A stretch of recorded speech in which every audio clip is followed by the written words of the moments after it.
Baiklah, terima kasih Pak atas kehadirannya. Selamat sore. Saya ingin menyampaikan materi dari GoDigi yang mana kemarin ada Zoom mengenai GoDigi ini adalah Python Mastering from Data to Visualization. Jadi Pak, intinya dari Python ini seperti yang disampaikan Profesor Arif Satria, permasalahan pertanian saat ini yang ada tidak bisa diselesaikan oleh bidang keilmuan pertanian itu sendiri. Dia butuh dukungan dan bantuan keilmuan lain seperti matematik, statistik, ilmu komputer, dan data science sampai dengan robotik. Jadi Python Master ini Pak, ini program untuk mengolah data mentah, jadi menjadi sebuah angka statistik yang mudah dipahami Pak. Karena di sini pun slide-nya berbahasa Inggris, untuk mempermudah sudah saya buatkan videonya Pak. Mari kita bersama-sama video yang saya konversi dari slide Inggris agar lebih mudah kita pahami. Lalu bahasa Inggris.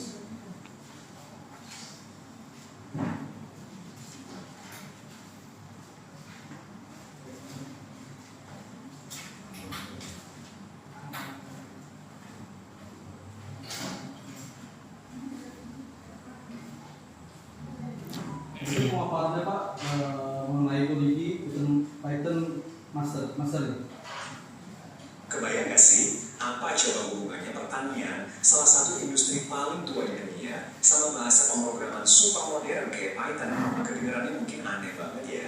Tapi hari ini kita bakal bongkar gimana caranya kode dan ladang itu bisa bersatu dan benar-benar mengubah cara kita memanen masa depan.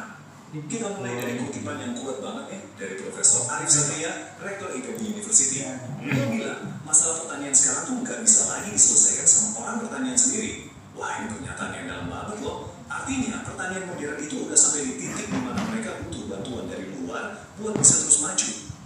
Oke, kita masuk ke bagian pertama.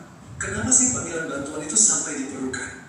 Nah, di sini kita bakal lihat gimana metode-metode tradisional mulai kewalahan menghadapi tantangan yang makin rumit.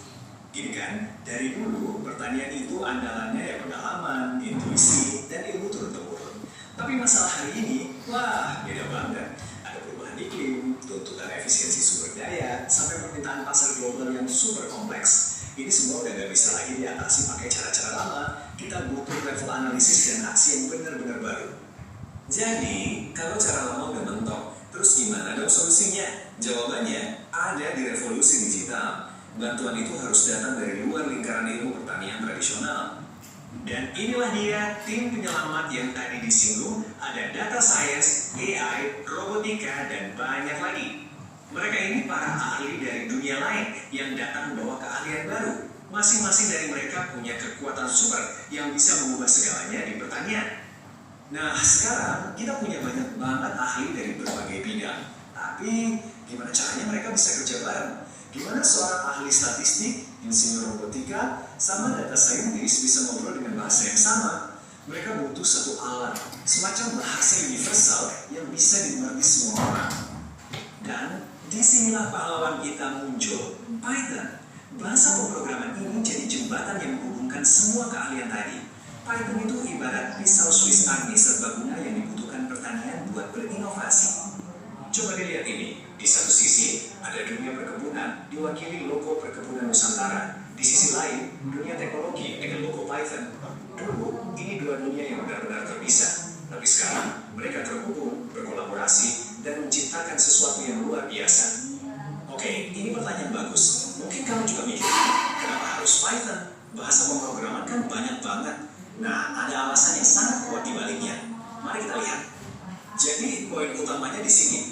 Bahasa lain kayak R itu hebat, gak salah. Anggap aja R itu kayak pisau bedah yang super presisi buat statistik. Tapi Python, dia itu pisau Swiss Army. Dia bisa ngurusin statistik, iya, tapi dia juga bisa bikin aplikasi, motor robot, dan masih banyak lagi. Fleksibilitasnya inilah yang bikin Python jadi tak ternilai buat masalah pertanian yang super kompleks. Gampangnya gini deh, Python itu bahasa yang super kuat, tapi sekaligus ramah buat pemula. Sintaksnya sederhana, jadi gampang dipelajari. Makanya para ahli dari berbagai bidang, bukan cuma programmer, bisa cepat mengadopsinya. Oke, cukup teorinya. Sekarang kita lihat langsung di lapangan. Gimana sih Python ini kepake di kebun dan ladang. Jadi ada 3 kekuatan super utama Python di sini. Pertama, analisis data. Dia bisa membaca data panen bertahun-tahun buat nemuin pola tersembunyi. Kedua, otomatisasi. Dia bisa misalnya mengontrol sistem irigasi presisi secara otomatis. Dan yang ketiga, kecerdasan buatan. Dia bisa dipakai buat bikin model prediksi wabah hama berdasarkan data cuaca. Keren banget kan?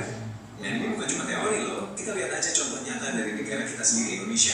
Grup Perkebunan Nusantara atau PTPN itu secara aktif menggunakan teknologi ini sebagai bagian dari strategi digital mereka. Nah, angka 7 ini penting banget. Artinya, ada 7 program utama dalam strategi mereka yang sangat bergantung sama teknologi baru ini. Ini bukti kalau PTPN nggak lagi sekedar coba-coba, tapi ini adalah implementasi strategis yang sangat serius dan terukur. Salah satu dari 7 program itu adalah health monitoring atau pemantauan kesehatan tanaman.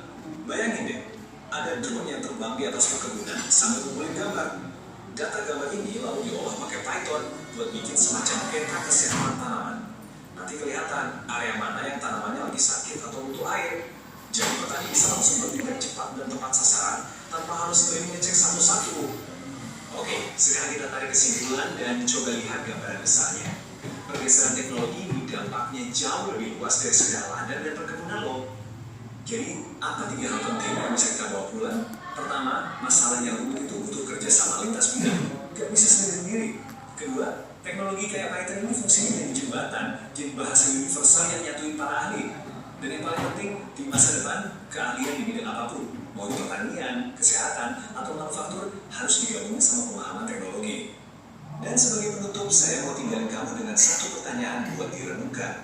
Kita udah lihat bareng-bareng di mana satu bahasa pemrograman bisa merevolusi industri yang usianya udah ribuan tahun.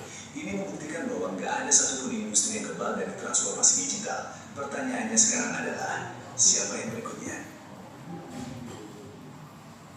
Berikut Pak, pemaparan mengenai bahan dari Turki mengenai Python materi.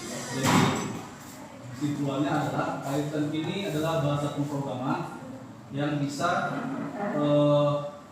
mengolah data-data mentah dari data terdeteksi dari perkebunan dan bisa disatukan Pak, bisa diintegrasikan ke yang namanya encoder. Di kedepannya akan banyak kita gunakan di perkebunan yang sudah banyak aplikasi-aplikasi ini. Itu saja pada materi GoDigi ini, GoDigi HMS ini. Terima kasih Pak, selamat sore. Sore Pak.